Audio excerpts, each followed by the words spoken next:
مولانا رضا مجھے یقین ہے آپ موجود ہیں، مجھے اس کی روحانیت بتا رہی ہے کہ میرا مولا موجود ہے۔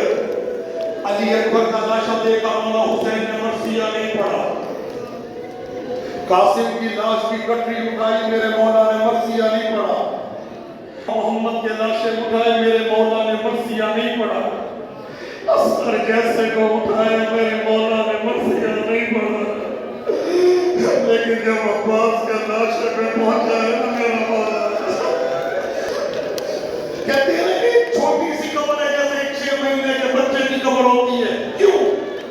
عباس علمدار نے کہا تھا لا تحملنی الی الخیام فإنی مستحی من ابنتک سقینا، مولا مجھے خیمے لے کے نہ جا، بیماروں کے لیے دعا کرنے لگا ہوں، تمام بیماروں کے لیے جو مجلس میں موجود ہیں۔ مولا مجھے خیمے نہ لے کے جانا، مجھے آپ کی بیٹی سکینہ سے بڑی شرم آتی ہے۔ وعدہ کر کے آیا تھا لیکن پانی نہیں لا سکا، عباس کی روح برخاست کر گئے۔ مولا نے کہا چاروں طرف لشکر یزید ہے، میں عباس کو یہاں چھوڑ کے کیسے چلا جاؤں؟ میں امام ہوں، میں امر امامت سے عباس کو لے جا سکتا ہوں۔ المکرم لکھتے ہیں کہ امام نے عباس کی کمر میں ہاتھ ڈالا، ادھر عباس اٹھتا گیا، ادھر عباس بکھرتا گیا۔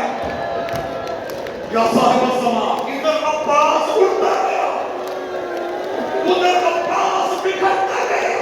میرے روایات میں پڑھا ہے جو ملعون آتا تھا وہ عباس کو تلوار مار کے آگے چلا جاتا تھا۔ میرے مولا نے لاشا زمین پہ رکھا اور ایک جملہ کہا اگر میں ایسے لے گیا نا میری سکینہ ویسے ہی مر جائے گی، میری زینب مر جائے گی۔ اپنے ہاتھوں زمین پہ رکھا، میرے مولا نے ایک مرثیہ پڑھا عباس اليوم نعبد العیون بک لم تنم، عباس آج وہ آنکھ چین کی نیند سوئے گی جو تیری وجہ سے نہیں سوتی تھی، لیکن عباس اب میری زینب نہیں سوئے گی، عباس اب میرا سجاد نہیں سوئے گا، میری سکینہ۔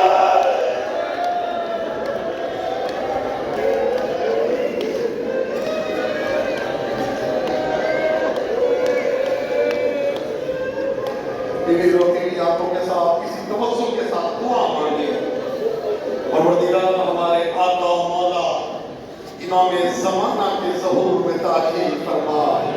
پروردگار وہاں جو اہل بیت کے خلاف برے ارادے سے اٹھے ان ہاتھوں کو قطع فرما۔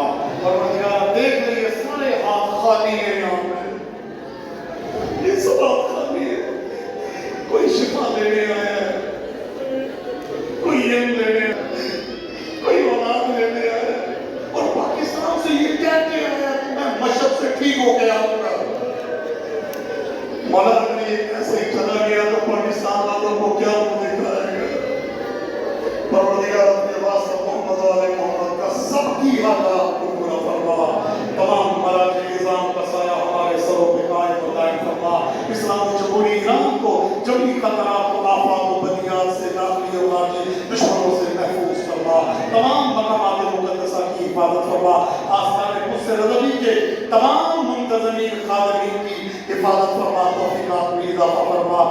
جس طرح سے کسی ملک کے لیے ایک ہاتھ مختص نہیں کیا گیا، عربی والوں کے لیے، انگلش والوں کے لیے، صرف کہ اردو زبان والوں کے لیے مختص کیا گیا۔ پروردگارہ تمام منتظمین جنہوں نے یہ سہولت دی ہے ان سب کی جان و مال کی صدقہ آبرو کی حفاظت فرما۔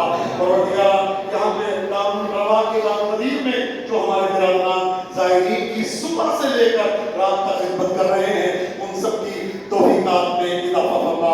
امام زمانہ کو ہم سے راضی فرما، ہمیں امام کے لشکر کے ادنا جارو کشوں میں شمار فرما۔ اللہم صلی علی محمد و آل محمد وعجل فرج